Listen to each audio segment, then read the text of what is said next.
That he's still alive is amazing. That he's even alive today. He's certainly the most courageous jumper amongst all of us to this day. It was just such another shock and another emotional roller coaster. Well, here we go again. He's broken more than 30 bones. He's seen $60 million slip through his fingers. He's even taken on the Hells Angels. His name is Evel Knievel. The world knows him for the insane risks he took for the sake of entertainment. But if you think he took chances when the cameras were rolling, wait till you hear how the greatest daredevil of all time lives his life off the motorcycle. God put you here to be the best and do the best and live the best that you can. And when he's ready, he's going to take you. Now, what in the hell can a human being ask for that's better than that?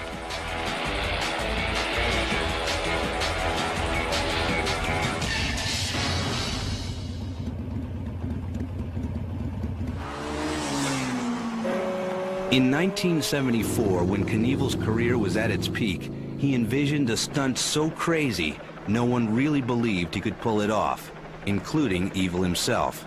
He had promised his biggest jump yet, over the Snake River Canyon in Idaho. But on jump day, he was having second thoughts. He'd put together a homemade rocket with some spare parts of an old Navy bomber. He called it the X-2 Sky Cycle. If it worked, it would shoot him thousands of feet into the air and a mile across the canyon. If it didn't, he would most likely die. An unmanned test flight didn't look good. Evel's family got hysterical. There was no way Evel would make it. The jump would be suicide. But millions of fans were waiting, and Evel Knievel would not let them down.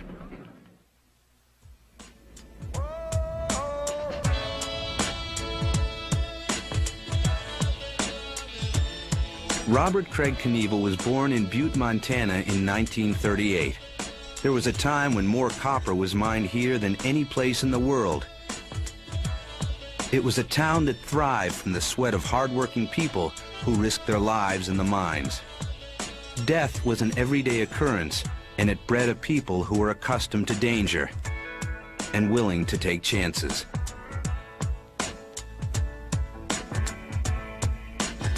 His parents divorced soon after he was born, and young Bobby was raised by his grandparents. But it was the town of Butte that shaped the young man who would one day become known as Evel Knievel. This town was full of competitive people. There's been a lot of professional baseball players and football players, and coaches especially, come from this town, which I always wanted to grow up and be like. I kind of idolized those guys, along with the idols I had, like every kid's had. Joe Louis, the prize fighter, the brown bomber, I loved him. I wanted to be just like him. The streets the young Bobby Knievel walked as a boy in the 40s and early 50s buzzed like the old Wild West. People worked hard, and they played even harder. This town was loaded with people. Every block had 3 or 4 bars in it. Beers were a nickel. It was just unbelievable. There were 500 prostitutes working in one square block on Mercury and Galena Street. And my grandfather's tire shop was right on Galena Street. I was raised right in it. That Blonde Edna's whorehouse was right across the street from it, and Dirty Mouth Mary's was on the other side. The girls had worked 3 shifts for the miners. Some real smart genius came here and tore the town to pieces and relocated everybody. If he'd have left the town like it was, this would be still one of the biggest tourist attractions in the world. Only he had such a great college education that he just felt he ought to tear it down. If they ever find out who he was, they ought to hang the son of a bitch. As an able-bodied young man in Butte, it seemed inevitable that Knievel would end up in the mines.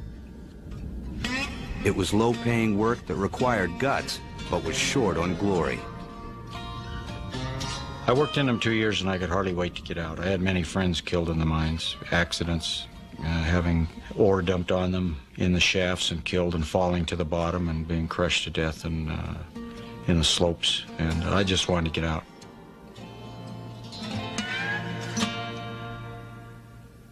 I started out as a bus driver, driving the men up to the trucks, and then they would take them down. Then I only did that one day. I took them up, and when I brought them home, they'd never get in the bus with me again. They said, "Boy, we've had our last ride with you, kid." At 20, Knievel married his childhood sweetheart, Linda. Desperate to get out of the mines, he tried a variety of jobs. Not all were legal. One time he caught me and I was in the barn, he wanted some masonry bits. And I said, "What the hell do you need masonry bits for?" "Well," I said, "I got to go through a wall, masonry wall." So I told him, "Gee, you can buy them at any lumber yard." So we got some bits, but I didn't realize that he was going to rob the damn bank. With Knievel's penchant for high risk, he and his accomplices set out to rob a federal bank. But his troubles began before he even got to the vault. I operated with guys that were on heroin. I was never on drugs. And to get along with them under pressure was real tough. I mean, one of them might shoot you. And the pressure got on us so bad that I really had a nervous breakdown. I remember I threw all of the burglar tools and everything in the Sacramento River. And I just vowed right then that I would never steal another dime or rob another place, and I never did. Ever have stolen anything, and I'll take a lie detector test of that. Actually, he wasn't a bank robber because he never got nothing. Oh, I figured he'd try anything. I think that's why he started jumping motorcycles, because he couldn't make it as a burglar. I put together a stunt show called Bob Knievel and his motorcycle Daredevils, Hollywood, California. And my sponsor said, "The nickname you have at the racetracks is Evel Knievel. Why don't you use it? It'd be a better name." So anyway, I did. I wasn't too thrilled with it. I was ashamed of being called Evel. The newly christened Evel Knievel started performing motorcycle stunts during intermissions at car races. As his popularity grew, he discovered that risking his life could be quite lucrative. I would get as much as $1, $2 a ticket. So if he'd draw 5,000 or 10,000 people, I was making that kind of money, and I only had my own expenses to take care of. Evel had an instinctive grasp of what the people wanted. He soon realized that to sustain their interest, his jumps would need to be bigger, higher, and longer. Leaping from one homemade ramp to another wouldn't cut it for long.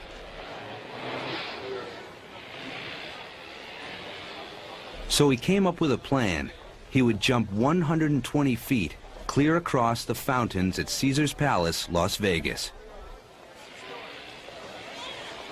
The motorcycle had plenty of horsepower. I just didn't have enough takeoff ramp. It was a sunken parking lot. When I came through the parking lot, I only had one run at it. I couldn't go past the takeoff ramp to see if my speed was right. And I just landed about 2.5 feet short of the landing ramp on top of a van. We had a van parked there, so in case I went head-on into the landing ramp, I wouldn't decapitate myself.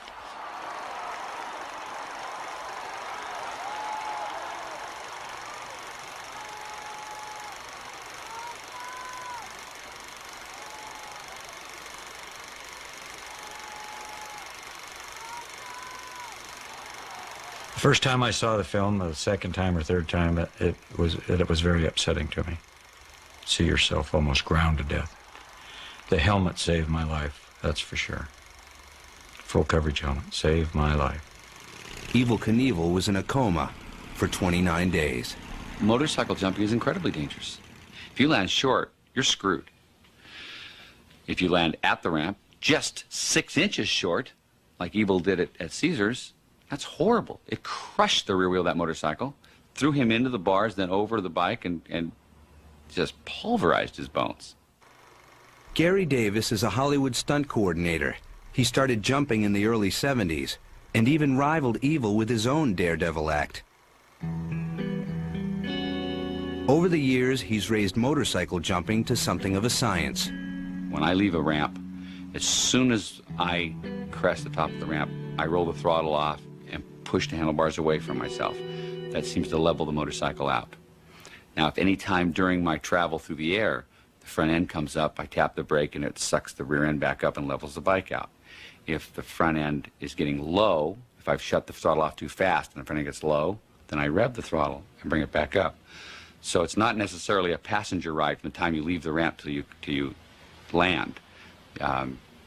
You should still be riding it in the air, and there are things you do instinctively. If you have to think about it, it's too late.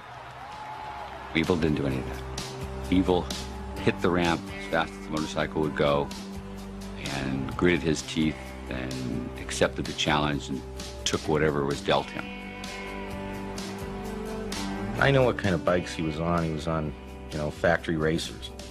And he had beefed up suspension, but the distances he went, which was 80 to 100 feet on an average, was a long ways. And it was more than anybody else would try and do back then.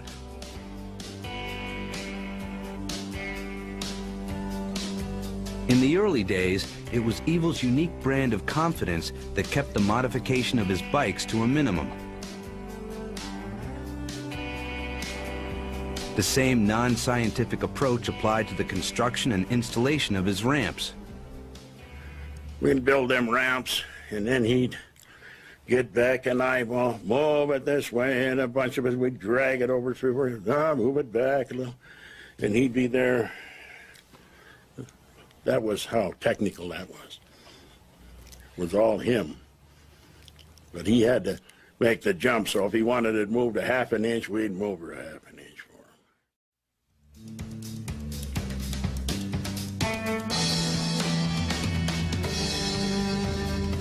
Evel Knievel was an instant success wherever he appeared, and his name quickly became synonymous with audacious feats and daring. His children, Kelly, Tracy, and Robbie, were as spellbound as the rest of the country.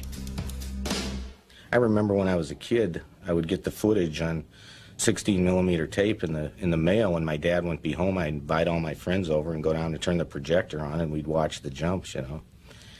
And a lot of them he crashed on. My dad was a very demanding person, and he had control of people in a matter of a second or two. He was kind of like a drill sergeant in a way. There was a right way and a wrong way, and Evel's way. I realized my best friend had a drastic, different lifestyle than I did. Her dad would come home for dinner every evening, and they had 9 kids in their family. They all sit around the table and eat dinner, and we never did that, you know. My life was just completely different. It was on the road a lot, and when Dad was home, he sat in the recliner, and Mom fed him, and we ate at the table. Well, that jump that I jumped at the Cow Palace, I think it was 13 vans or 15 vans. Anyway, one of the Hells Angels threw a tire iron at me and a piece of steel of some kind. I mean, these guys are dogs. They belong in penitentiaries. They're murderers, thieves, or drug dealers. I don't care about the riding of the motorcycle. One of them threw the tire iron at me, and I saw this little bastard standing there in the middle of the floor giving me the peace sign, the finger. And I always wanted to punch one of them anyway. So I revved my motorcycle up and I threw it into a slide, and I knocked this over tea kettles. All of a sudden, about 500 people jumped out of the grandstands, and they grabbed these 4x4s and these 2x4s, and they absolutely beat the hell out of these Hells Angels. They beat those Hells Angels to death. I hate their guts, and I hate what they stand for. And I want everybody to know they are not accepted by motorcycle people. We don't like them. Jack Ferreter, an old friend of Evel's from Montana, was there during the brawl with the Angels. But that wasn't his only concern that night. I could tell that the motorcycle wasn't operating proper. I mean, you could tell by the sound of it. And when he was shifting the gears and this and that, it was something, he wasn't hitting on all cylinders. And that particular night, I could see the beads of sweat popping off of his face. As it turned out, he made it. And nobody could believe he did it, but when he hit, he blew the tire on the back end of that bike, exploded on him. And that threw him into a turmoil, into a tumbling situation. He bounced off of one pillar and then onto another one. I said, oh, man. I thought for sure, and everybody in that place thought he was dead. When I went and seen him in the hospital, I said, Evel, I can't believe you did that. And he says to me, and looked me right in the eye, and he says, "What the hell did you want me to do, give them their money back?" So that's what we're talking about. That's the kind of a guy we're talking about.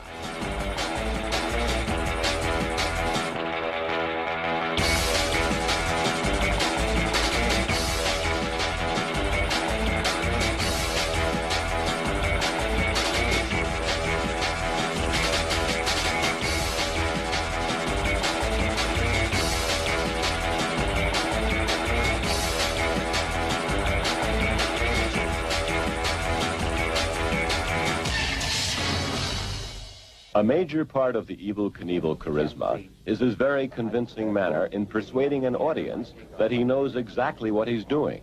The location, the Midwest. The scene, a news conference with the main topic, Evel's Snake River Canyon jump. And when they fire that sky cycle of mine, it's going to go from 0 to 200 miles an hour by the time... Tired of jumping cars and buses, Evel decided to up the ante. His dream had been to jump across the Grand Canyon, but denied by the Arizona state authorities, he set his sights on the Snake River Canyon in Idaho. From the very start, even Evel feared the mission was doomed. Such a cramped cockpit. If it goes in the river, how the hell I'd ever get out of it, I don't know. I mean, and how's the scuba diver going to get me out? I mean, I can't find the damn parachute release down there because the thing is so cramped in. The canyon jump was just, was a huge build-up, and because for a little girl it was the end of the road, because he told us, you know, he wasn't going to make it, and he really thought that, and he had set everything up at home so that when we got home, you know, we knew he wasn't going to be there. And he would always say our little goodnight prayers together with us, you know, now I lay me down to sleep, pray the Lord my soul to keep, that one. And I guess he always, you know, brought across that he believed in God. So I don't know, there wasn't a real scary feeling of, you know, what would happen to him, just that we wouldn't have him anymore. And I didn't know what life would be like without our whole life on a roll with Evel Knievel. Stopwatch will go on at 10 seconds. Camera's on at 5. There was no question that he would go through with the stunt.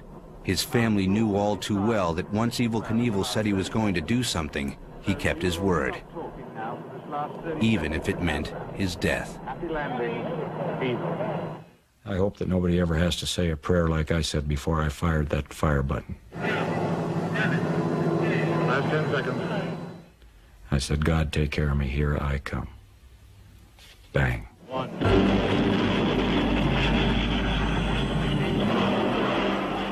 And it knocked me out completely. I had a blackout. Then when the chute opened, I had a red out. All the blood came out my eyes and my ears and my nose. And I regained consciousness because of the chute. And then, because I was tried in it, I ripped off my helmet visor and I tried to cut myself out of it, but I could have never done it. I'd have drowned. I was tied in that thing. It had taken them 15 minutes to untie me in the bottom of the river.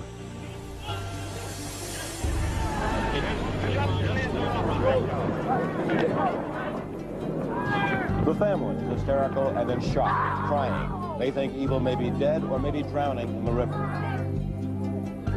He was going down. We were afraid he was going in the river.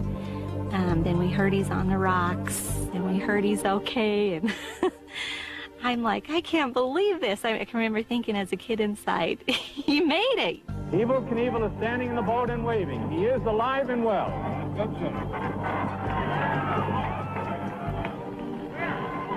I think he's lucky he didn't get over there, because all that thing was a tin can, no safety bars or nothing in it.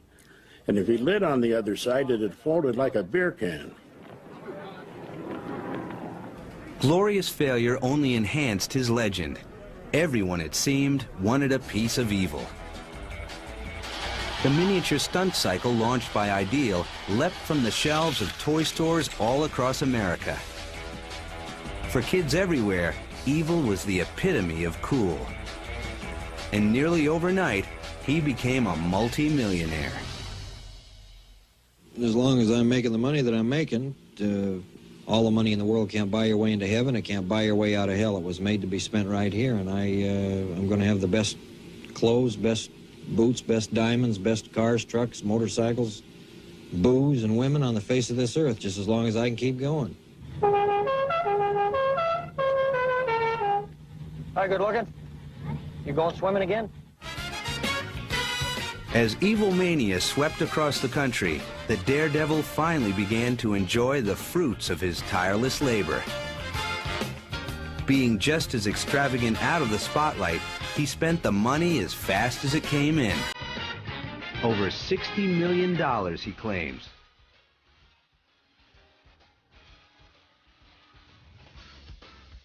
He became a superstar, a 24-hour playboy, and his exploits, especially with women, became legendary.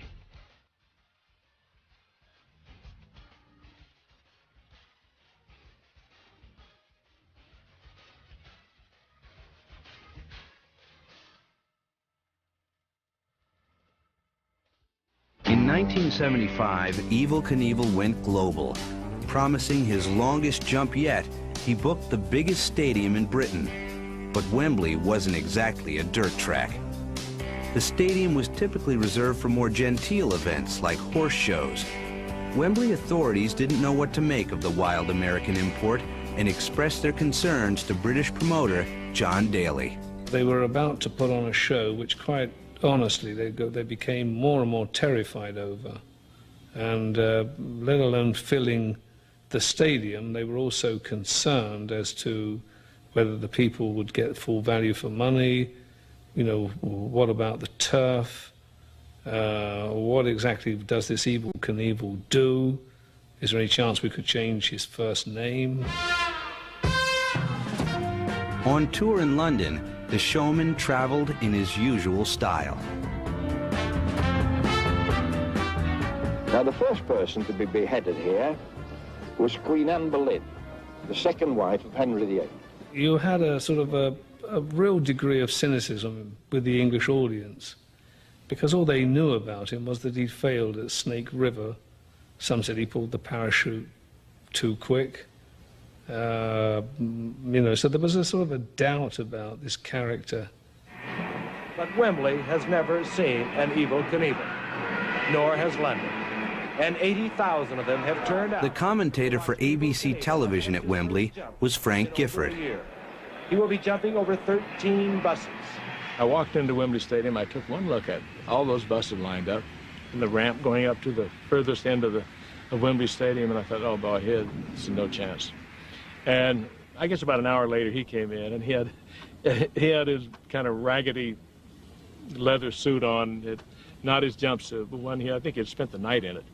And he came in and he said, "How you doing, Frank?" I said, "I'm doing fine." I said, "You're not doing too well, though, are you?" And he said, "Well, I'm hurting." And that was the first time he looked over and he saw the buses. And he said, "Hell, I can't do that." I said, "You can't do what?" He said, "I can't jump that far." I said, well, let's take a bus or two out. We don't care. This isn't, no, he said, I said I'd jump 13, and that was the end of it. We had put microphones in the tunnel where he was going to come out of, and then we played the English national anthem, and then we, out of good manners, we played the American national anthem, and of course Evel started to let go of the throttle, and I'm afraid sort of bedlam took place.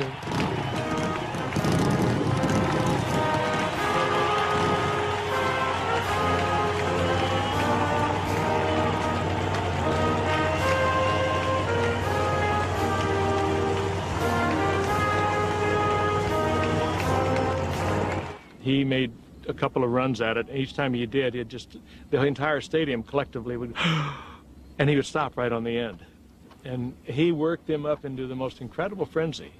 So he told me he was going to, as I said, he told me he was going to go in the third time, and sure enough, he put the thumb up, and I thought, here he comes. And I said into the microphone, I think he's going to go now on this attempt. And so down the ramp he comes, and off the end he goes, and it looked like a pretty good jump, except he was right.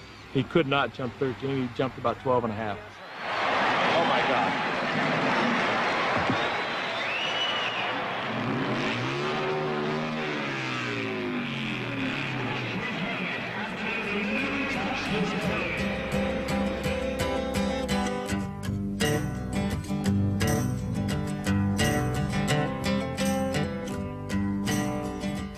mean, I tried to hang on to that motorcycle all the way down that ramp, just like riding a bull, like a Brahma bull.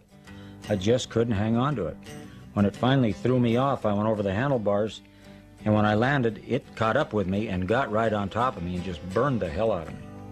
And of course, I was unconscious for several minutes after that jump. I didn't know where I was.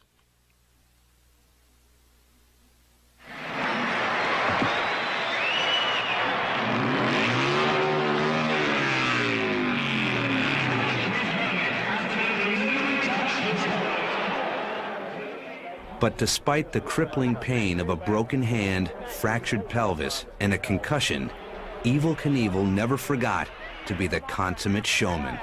I've got to tell you that you are the last people in the world who will ever see me jump, because I will never, ever, ever jump again. I am through.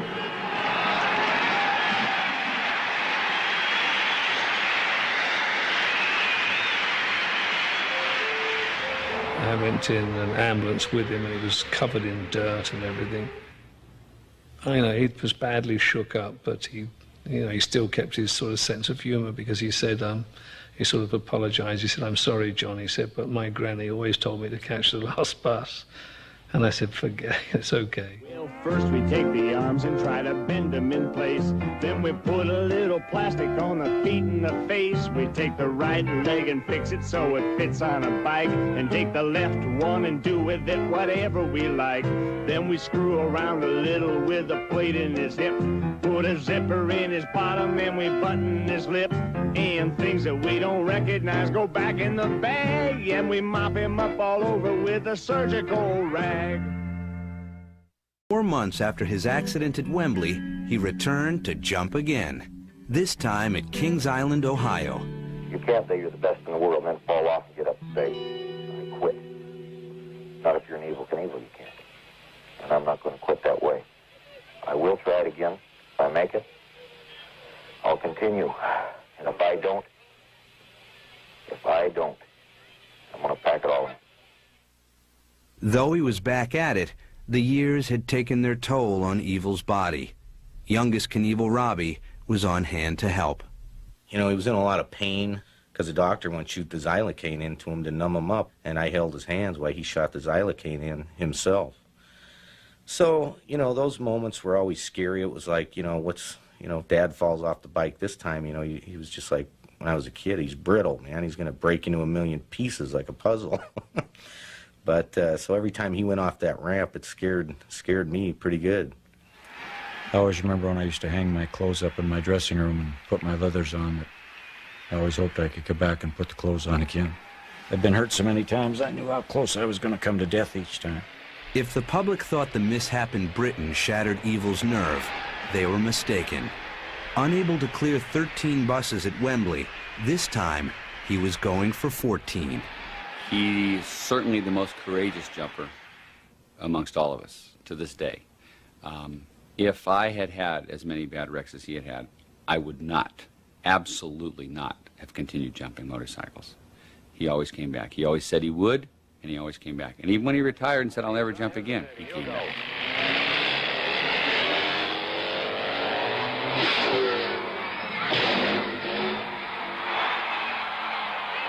It was the longest jump ever made, a world record.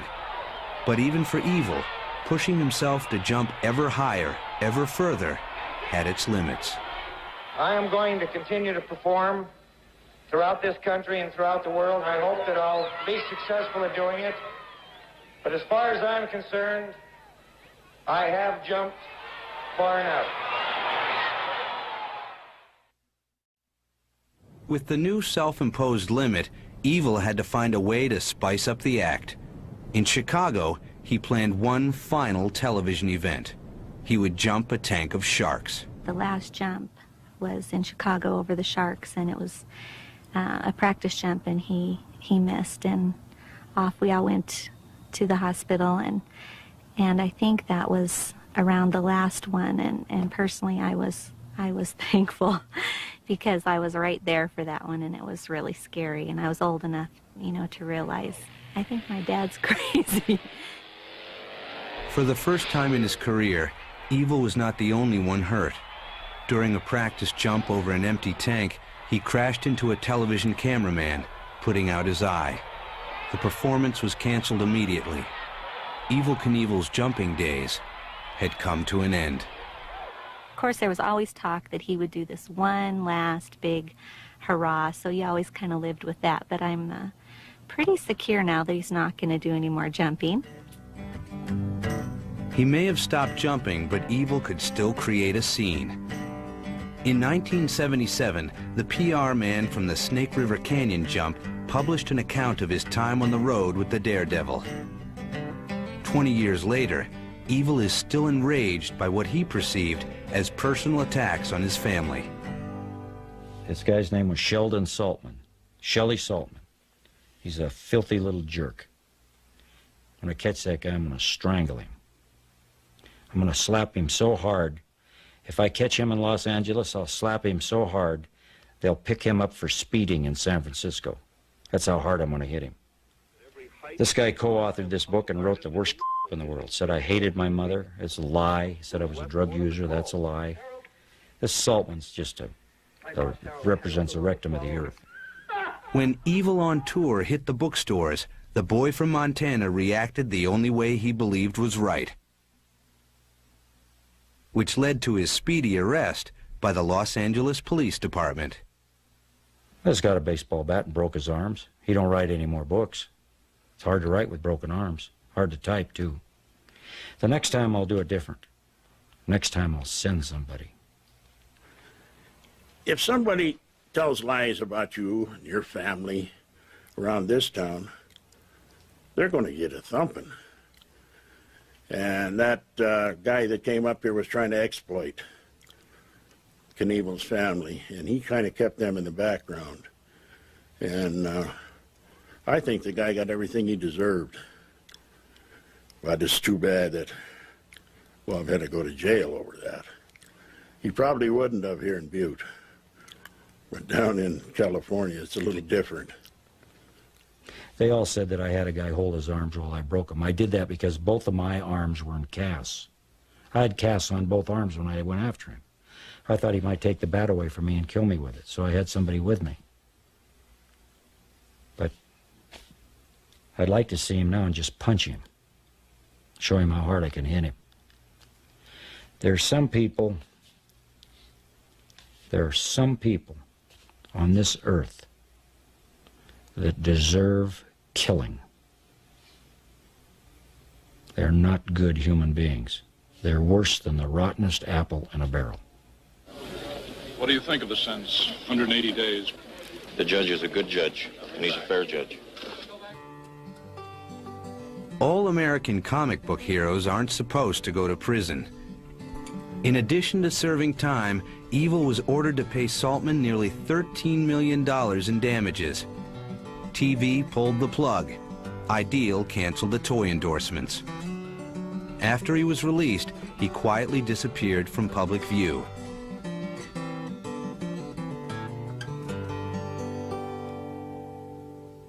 How long can you, use that kind of an act? I mean, he had nowhere to go with it, other than to keep reaching and keep reaching, putting in another bus, putting in another truck, or whatever it might be. And I think that ultimately he would have killed himself had he kept trying to do that.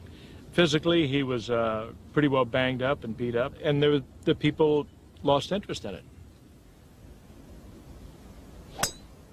I just dropped out of sight and played golf and relaxed. I just completely withdrew from the public.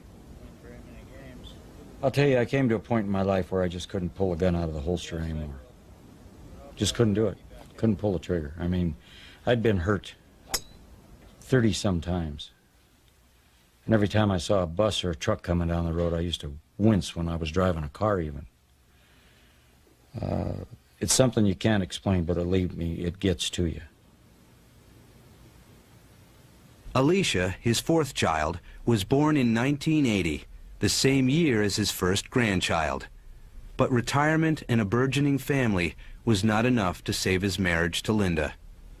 When I first met him, I was about 3 months away from getting married, and I just met him on the golf course, and the next day we played in the golf tournament, and I saw him after the tournament, you know, just to say hello. And then I saw him again about 2 months later at a restaurant I was managing. He came in, and I don't know, and after that, I went out with him once. I was kind of debating whether or not to get married or not get married, and I called off my wedding, and we packed up, and we came to Montana for 3 months. I'm very thankful that I met Crystal 7 years ago, because she's been very good to me. And Linda always told me, she said, you should find somebody that likes to go to the bars and play golf and gamble and this and that. And of course, Crystal and I tore every bar to pieces between Florida and Montana when we were first together for 2 or 3 years, but we both felt the drinking hurt us, our relationship. Now, 20 years after his heyday, Evel Knievel, senior citizen, is in demand once more. Comfort, clarion, and sleep. Seniors can call ahead and get a 30% discount, no matter where they drop by. Boy, what I won't do to save a buck. In fact, the clamor for an Evel revival is so great, a Hollywood feature on his life is already in the works.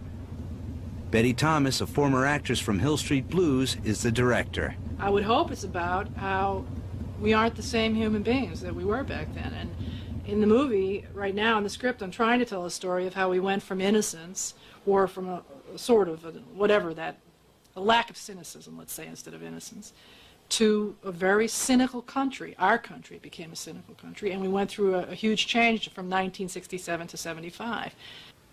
If you look at my films, maybe you never have, but anyway, if you look at my films, I don't make action-packed movies. I'm not really that interested in action-packed movies, but this movie has some action in it because Evel did what he did. He risked his life. Okay, good boy. Even the stunt cycle toy that made Evel Knievel a fortune is set to come out of retirement. Go off the jump. Jump, baby, go off. That toy outsold every toy made on the face of the earth in the 1970s. G.I. Joe, the Barbie doll, I don't care what it was. I have a letter from the chairman of the board of Sears Roebuck that says, congratulations, you saved the toy industry. This is Evel Knievel and his stunt cycle. He's the only rider to do so many stunts. Mid-air somersaults. Ride straight. And for that big jump, Evel Knievel's the only one rough enough and tough enough. Evel Knievel stunt cycle. It's ideal. Interest in the toys has become so great that a revamped stunt cycle has been manufactured. It's aimed at a new generation of fans, most of whom were not even born at the time of Evel's last jump. Entrepreneur Sam Cassell is helping to usher the Evel Knievel legacy into the 21st century. There's a whole subculture of young people who are getting involved in extreme sports and extreme activities like skateboarding and wakeboarding and taking those sports to the absolute limits. And the only icon that remains out there is Evel Knievel. These X-Game athletes and I, we share a special bond, one that allows us to understand each other, even if sometimes we can barely understand ourselves. Every extreme sport is about catching air, whether it's skiing, wakeboarding, skateboarding. It's all about getting up in the air. And what other global figure caught more air than Evel Knievel? For Cassell, Evel's not just a superhero. He's the philosopher king of blue-collar America. So Sam has immortalized some of Evel's more idiosyncratic thoughts in a new book titled Evel Ways. This attitude of Evel Knievel has also carried over into a lot of his speeches that he's made before his famous jumps, and has developed quite a charisma with the spoken word. One of your interviewers here in this country asked me if maybe the canyon jump damaged my credibility because I did not make it. I asked that reporter if she wanted to see me die. She said no. I told her that we burnt 3 of our finest astronauts to death on the launch pad at Cape Kennedy, that it did not damage their credibility, that it's not whether you win or lose where I come from, it's how much heart you put into it, and the most important thing, that you keep your word and get in and try. He spent a lifetime putting his heart into his work, and now Evel Knievel looks towards the future and has this to say. I want to go to my own kind of heaven. It's got a canyon there that I can jump across safely. It's got a golf course that I can shoot par on every day. Buses I can jump easily. Draft beer that doesn't make you fat. It's got a lot of beautiful girls running around, and my wife won't get mad if I go out with any of them. And my kids stay small all their lives and don't talk back to you. Now that's my kind of heaven.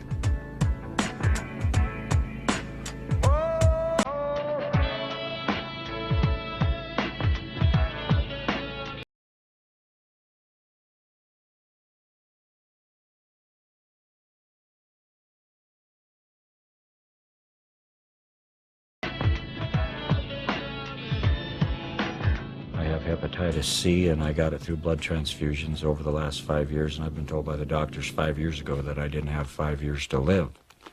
But I feel pretty good, and my friends tell me I look pretty good, so I'm taking it one day at a time. They were going to operate on me here just 3 months ago. I said, "Doctor, I know I can make it through." And he said, "Well, I hope you do, because there's a man that has 5 or 7 days to live, and he needs a liver, and he's the same blood, old blood as you are." So I stayed out of it.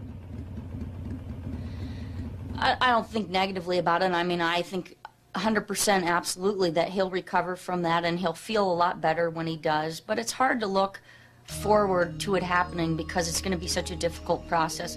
But, you know, that's part of being in a relationship. If I didn't want and expect that to happen, then I am free to go. You know, my great-great-great-great-great-grandfather was a gladiator. He fought in Rome. Julius Caesar had the meanest lion in all of Rome, all of Italy. And my grandfather, my great-great-great-great-grandfather, was the toughest gladiator in the world. And Caesar hated him. He was jealous of him, because Caesar was a little punk with a lot of money, but he wasn't a gladiator. So he decided to kill my great-great-great-great-grandfather, so he buried him up to his neck in the arena in Rome. And he turned this huge, ferocious lion, the meanest lion in all of Italy, on my grandfather. And as the lion charged my great-great-great-great-grandfather and leaped at him, my great-great-great-great-grandfather ducked. And as the lion went over him, he reached up and he bit his balls right off of him, and he spit them right at Julius Caesar. You know what Caesar said? "Fight fair, you son of a bitch, fight fair." Now that's how tough my great-great-great-great-grandfather was, and I guess that's where I got it from.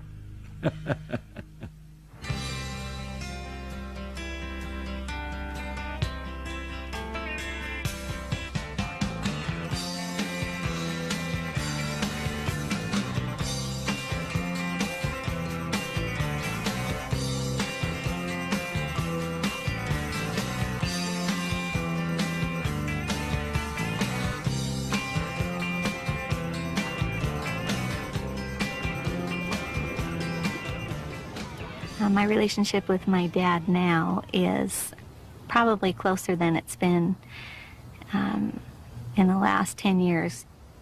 My kids absolutely adore their grandfather and think he's the greatest.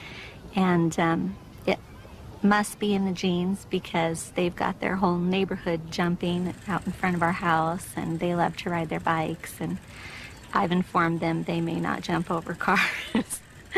But they've informed me when they're 18 they'll do what they want. So we'll see.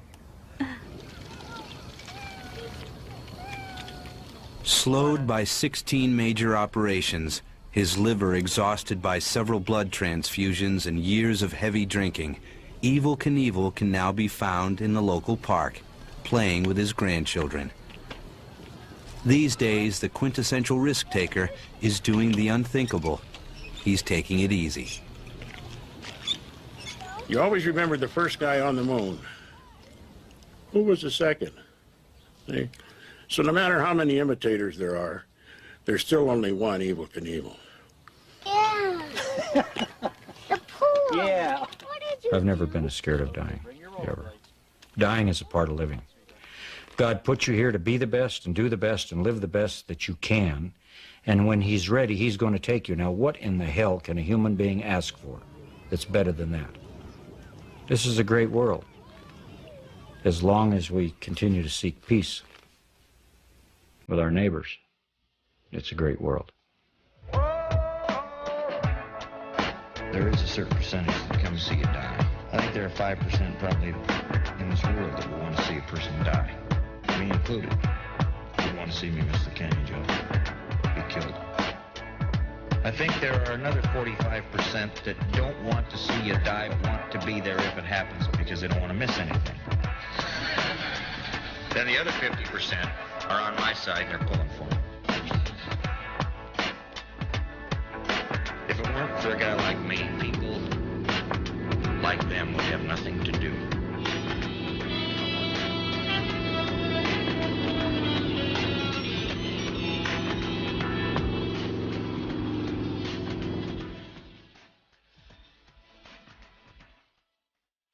When a second-generation Daredevil decides to jump the Grand Canyon, a stunt becomes an event.